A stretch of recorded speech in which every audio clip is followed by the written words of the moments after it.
When an online shopper places an order, how that package arrives matters. I'm Al Coe, the CEO of ShipStation. Our promise is to make that process as easy as possible for you. ShipStation provides a robust platform to manage everything you sell, automate manual shipping tasks, and get the lowest possible carrier rates. Keep your team and your customers happy. Go to ShipStation.com to sign up for your free trial. That's ShipStation.com.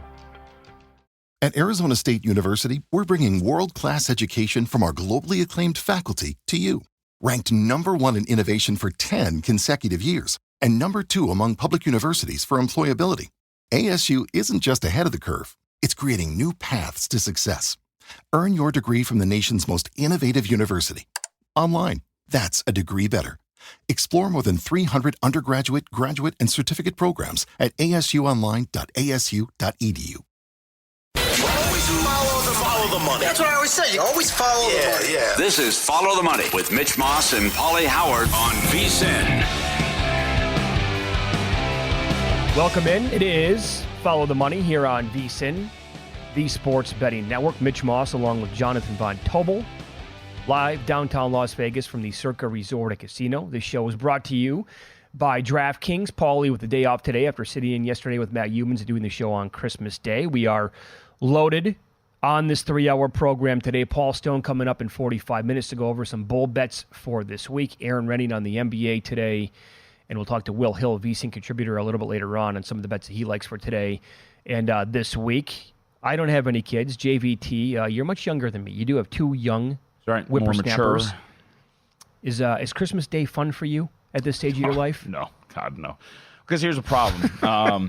Here's the thing, right? So we do a lot of the gift giving and gift opening on Christmas Eve, right? So there's still some stuff on Christmas morning, but for the most part, we do a lot of celebrating. And then, Santa brings a couple of things in the morning, Christmas Day. The problem, and I think I'll speak to anybody out there who has children, the problem with Christmas Day is twofold. One, it's just a mess because there's just stuff everywhere, right? Kids want to open every single thing that they got, whatever. So you got to kind of like hide them and, no, we don't need to do that one right now. The other part is construction. If you get something that has to be put together, the 5-year-old and the 2-year-old aren't going to put it together, right? I've got to put it together. Of course. So I've got to put together the Iron Golem Minecraft Lego set yesterday, right? I've got to put together the small kitchen. I've got to do all of these things. So it's not the greatest. I would love to sit back and just kind of get a little buzzed and watch sports. Not really the case, but I did bust out the rollerblades yesterday, so that was good. So let me ask you this, and this goes out to the audience as well. Doesn't matter your situation. You could be like me. I'm married, but I don't have any kids. You could be single. You could be in JVT spot, married, couple kids, whatever the story is. Too many games yesterday on Christmas? FTM@vsin.com is the email. We're on X, at VSiN Live, at Mitch Moss Radio, at Paulie Howard. I found myself taking a break during the middle game in the NFL. Yes. Right? Because it's like, you do need, and I get it. It fell on a Monday, so the NFL went above and beyond this year and put 3 games on the board for us, and then the NBA, forget about it all day long.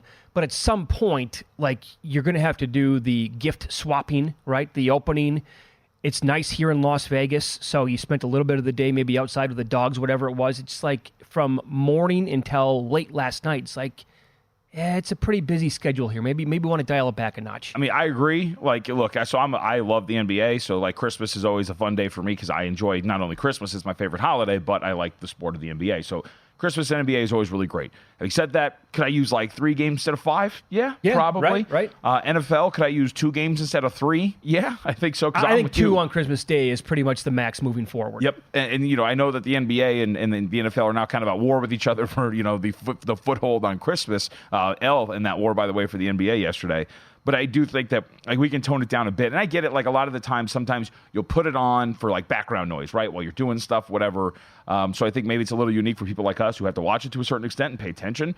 So I kind of get it. But for me, I did find myself, like you said, I think I passed out for the first 2.5 quarters of Eagles-Giants because I was I've been up since 1 o'clock and got up at 5 because Santa's here and all this stuff. Of course. I gotta tap out for a couple hours. And then the eyeballs are definitely going to be on the Chiefs-Raiders game because you couldn't believe what was going on. And are they going to come back and win this thing, which they did not? And then you're probably thinking to yourself, well, I need to save myself for the Ravens-49ers because that's supposed to be the game of the year.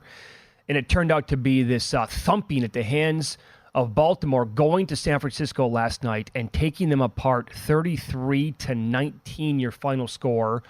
I think we'll get into the MVP conversation a little bit later on, but beyond that, more importantly here, in terms of like San Francisco futures, right?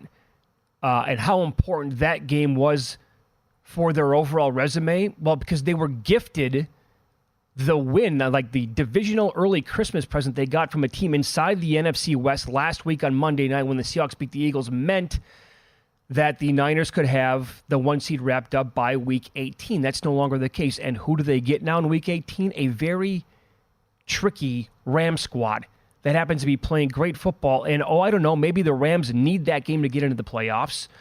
But also, in a big spot like that, to have your second-year quarterback and the MVP frontrunner, the guy who was odds-on, priced anywhere from -$2, even higher going into the game, to throw up a stink bomb like that. Now the question is going to be, I can't even wait for the 49ers' first playoff game, because the entire week it's going to be filled with, what do you do with Brock Purdy? Can we trust this guy in a big spot? Yep. You can smell it from 3 weeks away. And here's the thing about Purdy's performance yesterday. I know a lot of people, I got a text, oh, this is just variance. Well, I don't think it is, right? The first interception, just didn't see the safety at all. Safety just scrapes over the top, picks him off in the end zone. 100% on him. Yep. But even a couple of these, right? The one where he extends the play out and receiver comes back to him, that guy's covered. You can't put that in that situation, because then what happens? It gets defended, it pops up, and then it gets picked off. Those are things that Brock Purdy those were on him. And the crazy thing about this is, we were talking about the stat that was out there for Shanahan, 0-37 in his career, went down by 8 or more points in the fourth quarter. That's a hard situation to come back from, but it does speak to the overall narrative for this team. And go back to the 3 games in which they lost, right, consecutively. They have had trouble when not holding on to the lead and doing what they want to do. When the game script gets away from San Francisco, it does seem that this is a team that has those issues. And going through the regular season, it's a little different in the postseason. More than likely, when you're facing the best teams in the NFL, you're going to be trailing. So can you be able to dig yourself out of some small holes if that's going to be the case? If you're taken out of your first read, if you're off script, can Purdy operate? And I don't think we have enough of evidence to say 100% no, he cannot do it. But there is a growing case that would make you feel stronger about saying, no, he cannot do it. Mm-hmm. Now, how many of those INTs were actually really on him? Of the 4 last night, the first one absolutely was. Yep. The second one was kind of a wonky play where the cornerback came in on a blitz, and was it going to be a run? And then he did, it was a fake, and then he was going to go over to Deebo Samuel, and the guy jumps up, taps it up in the air, gets picked off. But he should have seen the guy coming at him. Right. It was a bad throw to put it right at the guy. And so the guy made a really good play. The ball still has to go up in the air and then find a Ravens defender. I understand that part. The third INT, I think, is the one that you're talking about, right? Because he also goes, it was a broken play. There were flags on the play. And then eventually he has some running room and he's scrambling out to his right. Then he goes across his body. It does hit Kittle kind of in the hands a little bit, but the guy comes in, knocks it, goes flying up again. And then the fourth INT was just as bad as it gets, pretty much. Yeah. So, 2 of them, yes, absolutely horrendous. The other 2 were, I think maybe a little bit debatable. Definitely the third one, you can't make that throw anyway. So he had a really bad game in a really bad spot for him, especially for MVP ticket holders on that guy. But also, that set up the Ravens last night, right? The drive that they put together where they eventually settled for the field goal, I thought was the best drive of the game, and they couldn't score a touchdown. It was that drive where Lamar eventually had that really long run, and that was ultra impressive. I think that was on 3rd down to keep the drive going for the Ravens. That was their best drive, I thought, of the game. Settled for a field goal. Other than that, they were set up in beautiful field position because they were so bad on the flip side. It's ironic, too, because the opening drive, you thought, was this going to be one of those games for the Ravens where he trips over the ref and it's a safety, and you're like, oh, boy, this is how it's going to go Kind of what you were thinking, yeah. Yep, that's what I thought, at least, and then it completely turns on its head. And I'll say this, too, I thought overall there was some, and I think you did see, again, like you said, we'll talk about MVP because I don't any one game does not define you as a player, right? But I do think that yesterday you saw some of what people speak on when they speak with some nuance, not just saying he's a game manager, but saying that Brock Purdy does have some flaws and he's not the most valuable player for this team. Go back to Mitch. There was one where the Ravens scored a touchdown drive and they respond, right? And there was a really nice dig route by Deebo Samuel. if you hit him in stride, he's probably taken that another 15 yards or so. But instead, it's a little too high. Deebo's got to go up for it. He ends up getting tackled. They had one where George Kittle was wide open. It looked like on a post-looking route. He throws it up where Kittle's got to stop and go up for it. Like little things like that on top of the interceptions, I think you saw why there are some people who are hesitant to at least say this is the best player in the National Football League. And I think that's kind of fair when you watch that yesterday. So he went from, let's call it like minus $2. He was higher than that, but we'll go minus $2 to where he's at today at around 12-1.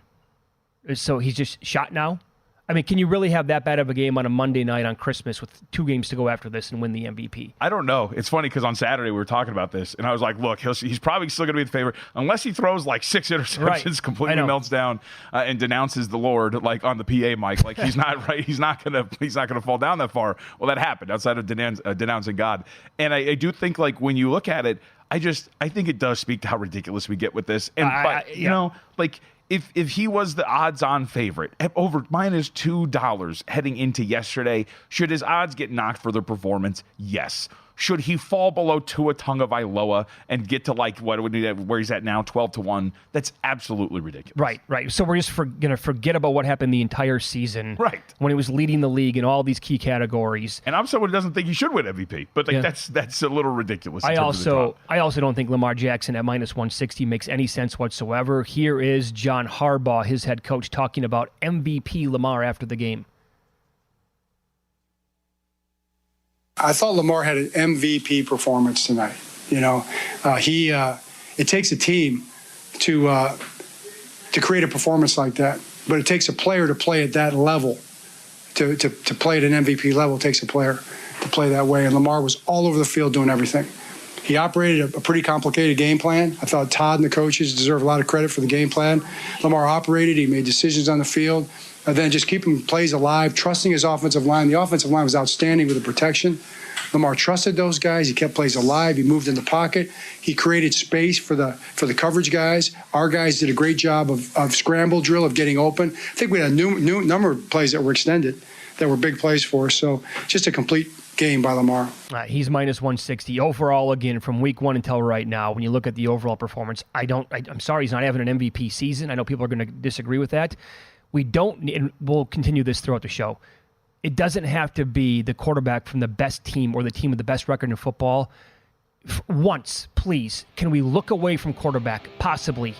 I mean, I thought he was great on the 3rd interception. Yeah, right. Yeah, because Lamar had 3 INTs defensively last night, right? Yeah. Is that true? Yeah. Why can't we give it to a non-quarterback? So we'll touch on that coming up, and it felt like a cry for help. It's getting worse. Details on that coming up next.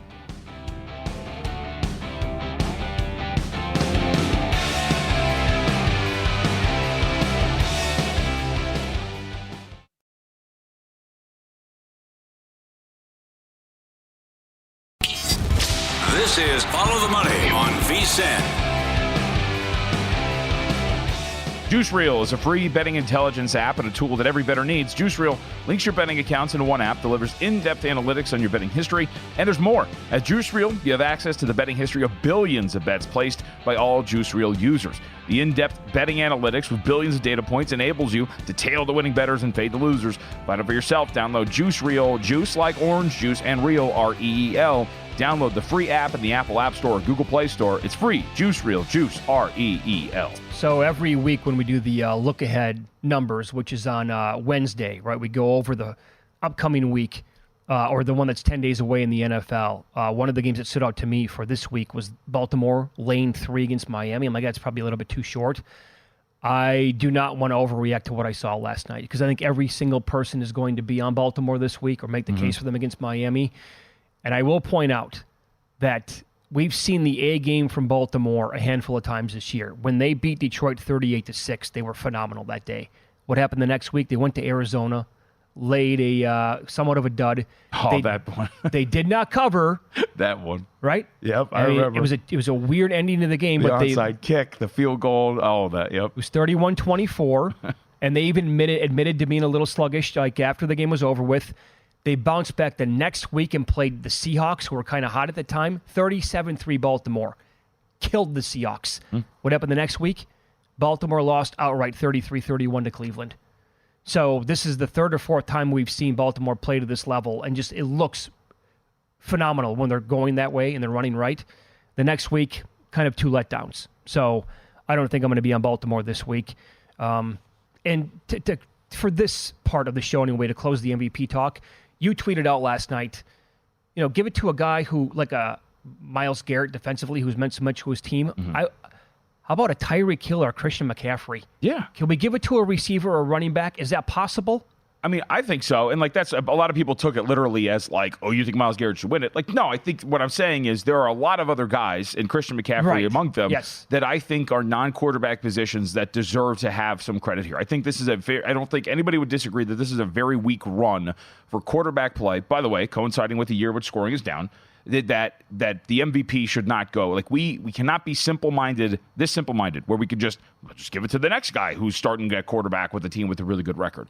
When you look at, for example, like yesterday, when the 49ers are trying to get back into this thing, they had a drive where they started. It's like Christian McCaffrey dump off, Christian McCaffrey screen, hand it off to Christian McCaffrey. Like they were trying as much as they possibly could to get back in it, and they were doing it through Christian McCaffrey. This is a guy that I think you lose more of your offense if Christian McCaffrey goes down as opposed to Brock Purdy. We can go down the list. The fact that Tua Tagovailoa would be considered more valuable to that offense for the Miami Dolphins than Tyreek Hill, I think is absurd. And I'll give you a small window into it. Go to the Titans game.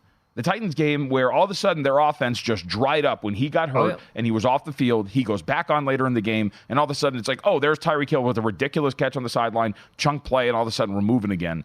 I think that this is the year that we can open our minds a little bit, right? Maybe you got to take some hallucinogens, right? Really go on like the ayahuasca trip and actually learn a little bit, but actually open your mind to thinking that there are more valuable players to their team that don't play quarterback. I'll add on top of that, right? I have no Tyreek Hill. I would love to see him win it. I have nothing on him to win it, the MVP this year. How's the Chiefs' offense looking? Right. Now, I know they won the Super Bowl last year, right? But Kelsey was still dominant a year ago. I don't know what the hell's going on here. And the second year now without Tyreek Hill, the problems with the receivers here and hanging onto the football, what he has meant to the KC offense in year number 2 being removed from it is just, it's completely night and day. You sure it's not Juju Smith-Schuster? I think it might be more, maybe a little bit more of Tyreek Hill. Yeah. But that was alarming yet again. I mean, to lose as a 10.5-point favorite to a rookie quarterback at home when Patrick Mahomes was 17-0 at home versus the division from November on in his career. 0 offensive touchdowns for the Raiders, and they did not complete a pass after the first quarter, and the Chiefs cannot win that game. Yep. That was really bad. And the thing that I think makes it a little bit worse, so like Mahomes, for example, the pick six was abysmal. Like it was all completely on him. You don't see the defender there, jumps up, grabs it, takes it back. But you can kind of see what seems to be the mental fortitude falling apart a bit, right? Like it's constantly complaining and screaming at each other. Andy Reid's bumping Travis Kelce on the sideline. Like it seems to be, from a mental standpoint, kind of fraying a little bit here for Kansas City as they can still not figure out what's going on. Mm-hmm. And also, by the way, the underrated aspect, and Adam Hill, who covers Las Vegas Review, covers Raiders for the LVRJ, and I know you've had him on, a friend of the show. He tweeted it out, and I thought this was when I was observing it. That offensive line got its ass kicked yesterday. Oh, they were smoked. They were getting wrecked at every single point. And I'll tell you what, it takes me back to that opening night against the Detroit Lions. We could talk about Kelce not playing, but one of the things that really stuck out was he was under duress that entire time. And this offensive line has not been particularly good. So it's all of these things kind of coming together to lose that game where you don't get a single passing yard the rest of the way after the first quarter. Yep. And you lose it. And by the way, you never really kind of got close to winning this game. You were just stuck in neutral the whole time. That was really alarming for Kansas City. So that old narrative of defense wins championships, I think this is the perfect example to have people tuck that one away and never go back to it ever again. It's the best Chiefs defense by a mile that they've ever had with Patrick Mahomes. Yep. It's the worst version that they've had of an offense. Now, will they win the Super Bowl this year? Can they flip that switch? Good. It doesn't appear like they're going to, but they certainly could. This team is clearly not the same team they've been. And why is that? It's not because they have a crappy defense. It's very good. It's because the offense is not clicking on all cylinders. And oh, by the way, their team, their win total now went under the 11.5 number as well yesterday. It solidified two things. They went under. Raiders went over on the season. That was 6.5. Great call in the summertime by Lou Finicaro. He came in studio on an appearance, I think it was in August, and he made a He had a tremendous breakdown of the Chiefs and why they would go under 11.5 wins, in his opinion, and he backed it up, obviously, at the window. And this stretch of games, if I recall correctly, is exactly why, because they had a schedule disadvantage of a bunch of games, right, where they had rest. So it really caught up to him here. He's throwing the ball 44 times yesterday for only 235 yards. Pacheco got hurt, had to leave. And again, like, where's the separation at wide receiver? Where's the trust throwing to guys down the field? It appears as if they just don't have the playmaker. I like Rice. I think he's pretty good.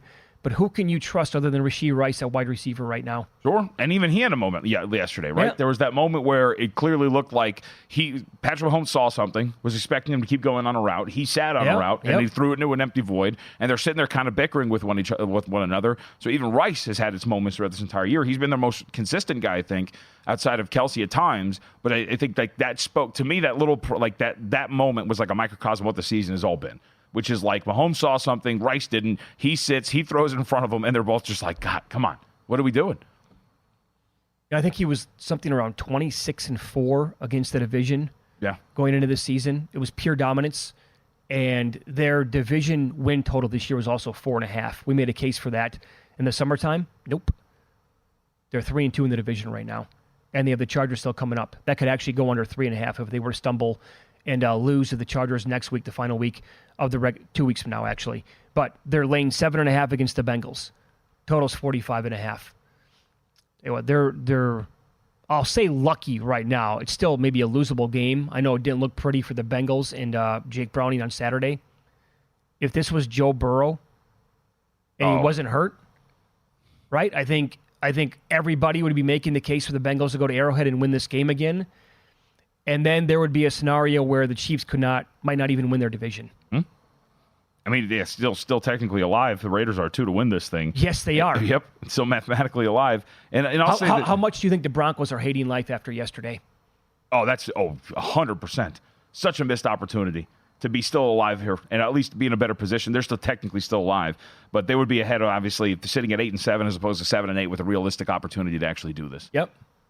That was as bad as it gets in terms of a loss for a team that's in the hunt for a playoff spot. Now, in certain places where you can find odds on the next coach of certain teams, and for this team being the Raiders and that candidate being Antonio Pierce, is it like pretty much a done deal after yesterday, you think? I don't know, because, I mean, they performed very well. They're obviously into it, but this is now another game where, remember, like they lost to the Vikings, where their offense was absolutely dreadful. They lost 3-0. Their offense was awful yesterday. And they still won that game. Yeah. So if they don't get the 2 defensive touchdowns, can I do the math here? They lost 14-6 then? Right. With the offense doing nothing yet again. Everybody's making the case. Pierce has to be the guy. Here is Antonio. He was emotional after the game. Here he was. We talked about it all week. Ill intent, violence, physicality, pain. Enough is enough. I think that was displayed just right there. By the way, he openly says it every single week. We need to run the football. That's what we're going to do. That's our identity. We have to run the football. And as he said, we got to be physical. We got to be mean. All right. Aiden O'Connell is not the guy. No. I think we say that. Like, if you were to hire him, I would not fight against it very much at all, right? Because I just don't know if you know. But I think I could safely say that Farva is not going to be the guy. Okay. Up next, what were the odds that the Raiders would have 2 defensive touchdowns against Patrick Mahomes and the Chiefs? DraftKings actually posted an eye-popping number, JVT. Find out what it was next in Win Some, Lose Some.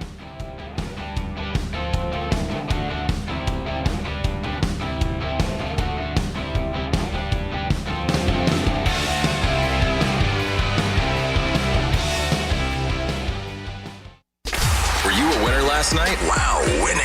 Or was it a rough one? Well, they can't all be winners, can they? Loser! You're a loser! Paulie Howard recaps the night in sports betting in Win Some, Lose Some. Paulie's out today, day off for the holidays. Highest scoring team, or in this case, plural yesterday, JVT. Eagles plus 145, Ravens 7-1, had the dead heat. Each team scored 33 points. That got a little hairy there at the end of the game for the Eagles, by the way. Yeah.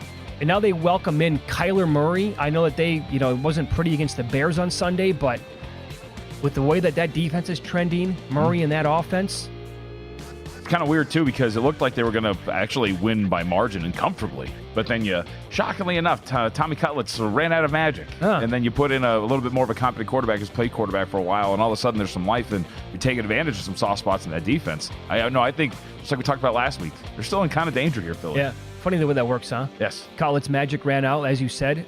Taylor has to be the starter moving forward here. I don't think there's any question. To close out the year. Yep. Lowest scoring team, Kansas How about City, that? 9-1.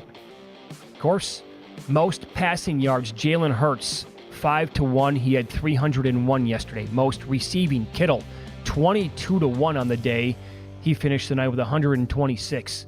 Low-key about the 49ers yesterday, over 6 yards of play, over 400 yards of total offense. Yeah. Numbers are still there. No, I mean, the way it looked, it's like Kittle could have, honestly, if that game didn't get so weird, Kittle was in for one of those nights where it could have been like 12 for 200. Yep. The way that he was going to dominate last night. He even had that one at the beginning, right over the top of the defender that he dropped going down to the sideline. That's right. Yep. That's right. Raiders 5-1 in the money line against the Chiefs. Hello. Raiders, here, this is the big boy. I can't even believe it was offered, but DraftKings put it up on the board. Great job by them. Raiders to have 2 defensive touchdowns, 120-1. And it happened, 7-8 seconds apart? Yep, 7 seconds. Do you get anything on that? Have we asked? You get anything on that? $2, $5? No. I don't think so. No. Because look at this. To score in the game, the yes was plus 260. But for the Raiders alone to score 2 was 120-1. Yep. I would never even consider something like that. No, not at all. At 121, you would want more, realistically. Right. Raiders to go over their win total on the season. There you go. I had them under on the year. No good. Raiders to win between 1 and 6 points, paid 6-1. Halftime, full-time in the game. 6-1 there. Raiders won both. Raiders to score first, and it was everything yesterday for the Raiders. Plus 550 in that game. First touchdown there, Pacheco, 5-1. I mentioned this. Chiefs under 4.5 division wins.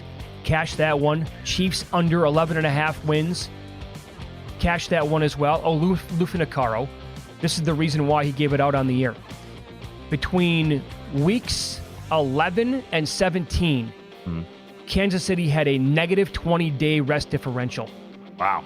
And it really caught up to him here. And they started, 6-1? I think they're, 3-5 now? Yep. After that red-hot start? All right. How about this? 14-1 to the under fourth quarter on the year.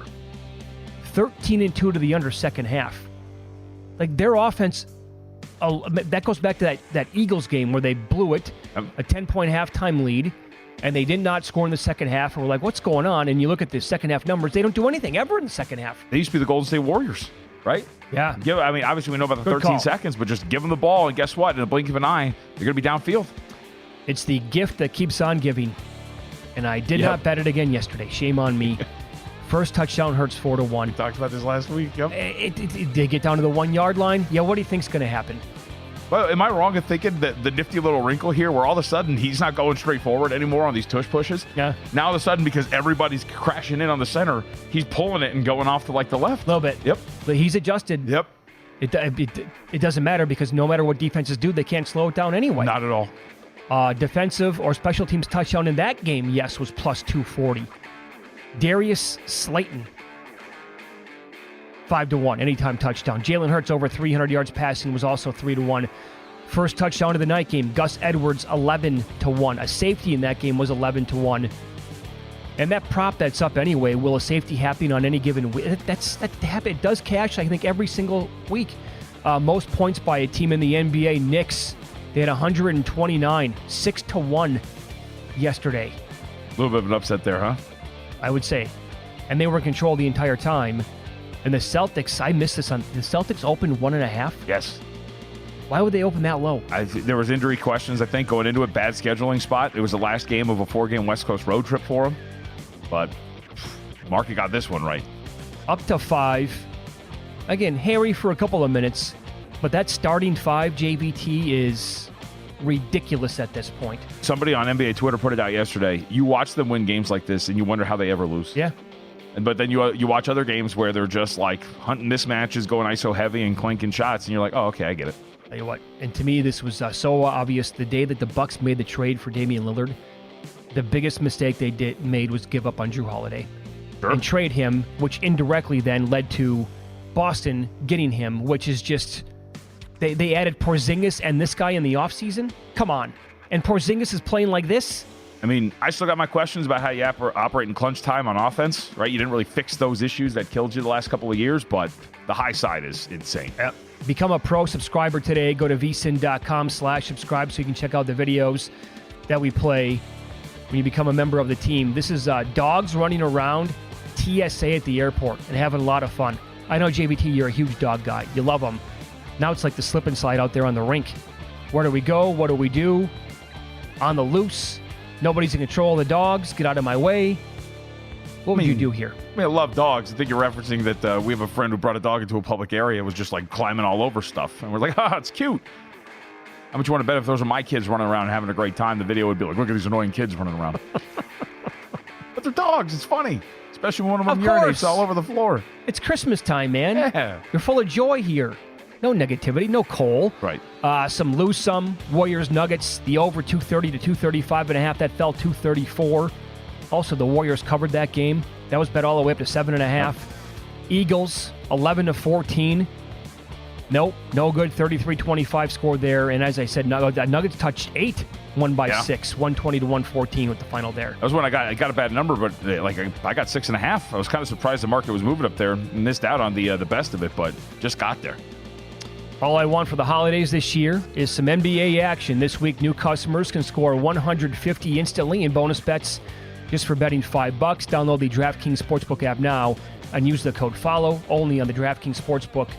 With code FOLLOW, the crown is yours. You were talking about assembling the gifts on Christmas Day and how long that can take. So you're like, we got NBA beginning out here in the West Coast at 9:30. You got 5 games back-to-back. You got 3 football games.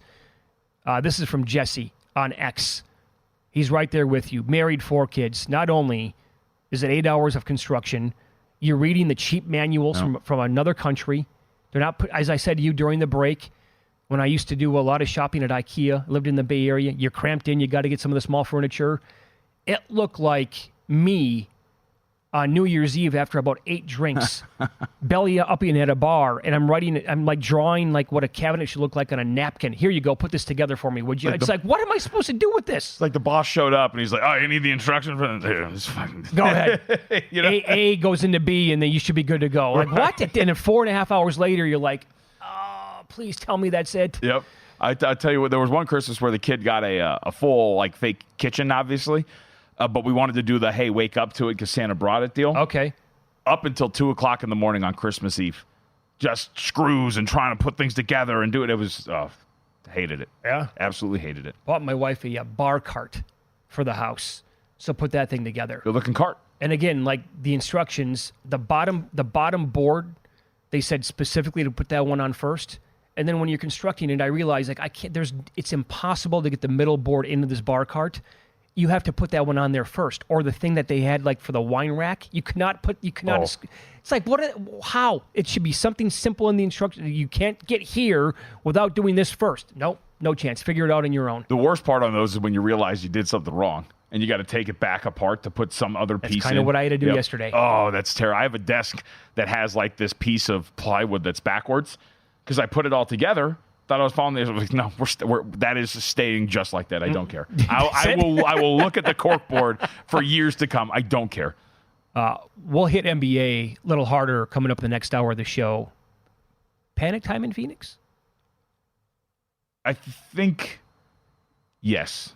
To the extent that you thought you were going to be like a 1 seed and a clear-cut favorite in the West. Yeah. For those who are just waking up right now, they played last game in the NBA last night. Luka had 50. Mavs blew him out, 128 to 114. That also opened up 236.5, so it went over that total. But also, that's one narrative that you can't forget. Luka and Booker absolutely hate each other. One of the best rivalries in the league. So I was looking at Luka props last night. I didn't get involved in them because they were so high, but it doesn't even matter. He had 50 last night. He was unstoppable. Suns 1-11 ATS in their last 12 games. Is that right? Yep. Wow. Bad. Okay. We'll hit some bowl betting with professional sports bettor Paul Stone coming up next. We'll find out 3 of the games for this week that caught his eye with the current numbers. That's coming up on Follow the Money. It's VSiN, the Sports Betting Network.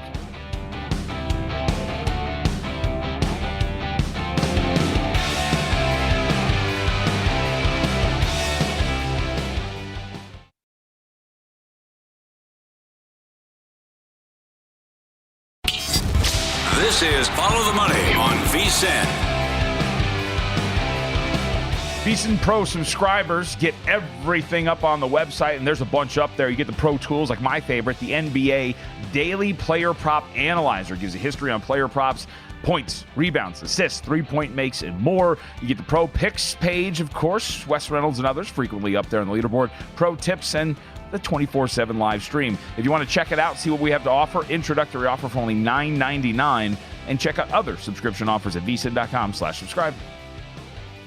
Time now for professional sports bettor Paul Stone to join the program. Matt Humans is off his regular weekly spot with us here as he filled in for me yesterday.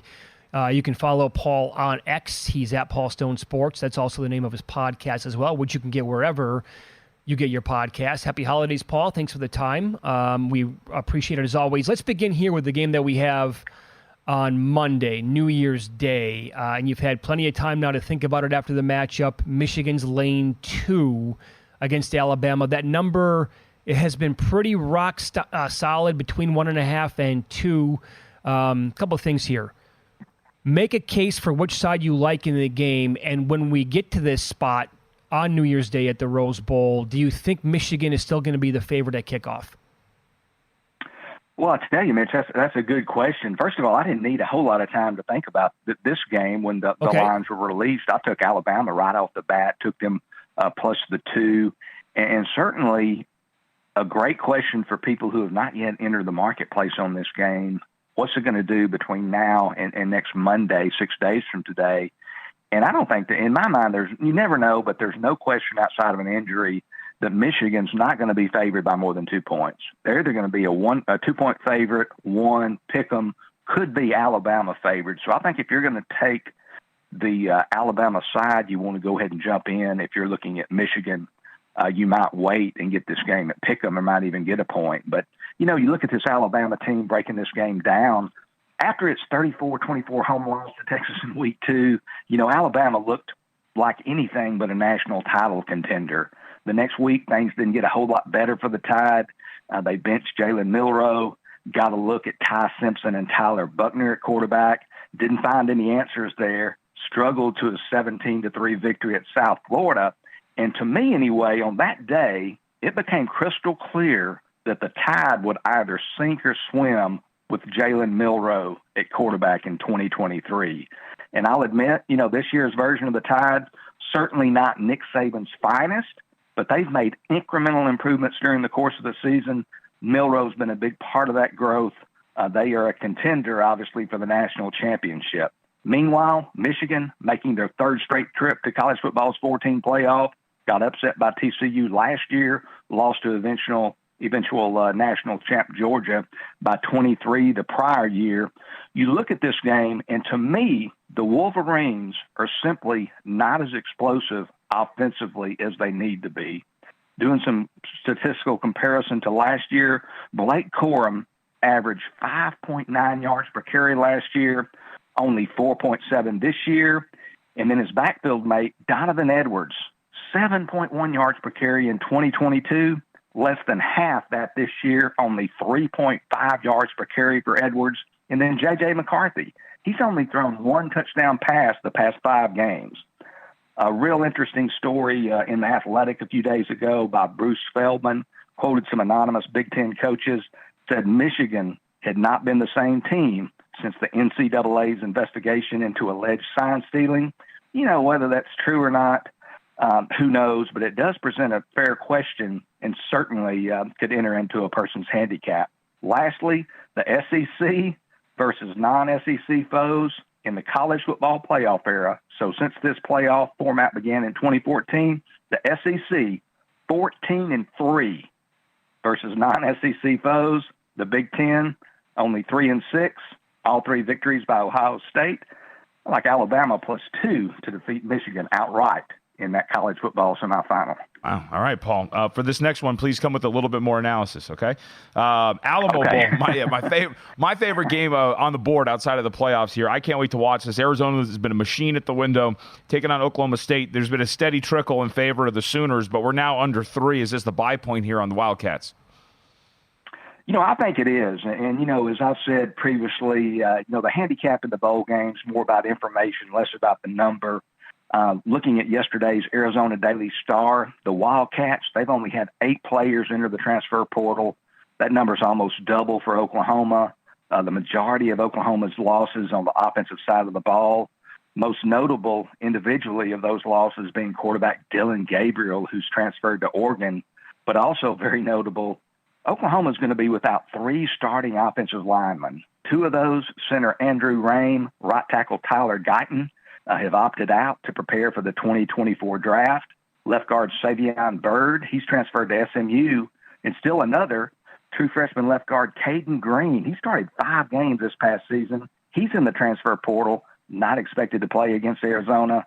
Arizona, one of college football's biggest surprises, any way you slice it this year. They were picked by everyone, including myself, to finish in the bottom third of the Pac-12. But they're 9-3 on the season. 2 of their losses in overtime, the other by only 7 points.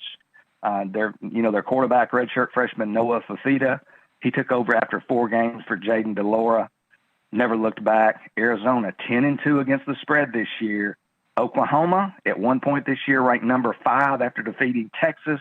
They had visions of the National College Playoff, not being in San Antonio 4 days before New Year's. That wasn't their goal. Arizona's the more motivated team, excited to be playing one of college football's all-time great programs. I like Arizona by a field goal or more over Oklahoma. I would have laid a lot of points on LSU had Daniel stuck around and played in this game after winning the Heisman Trophy. It was and I like the backup. All reports out of that area of the country told me before the season started the kid's really, really good, Nessmeyer. Now they're laying 9.5 against Wisconsin, and I know Wisconsin closed.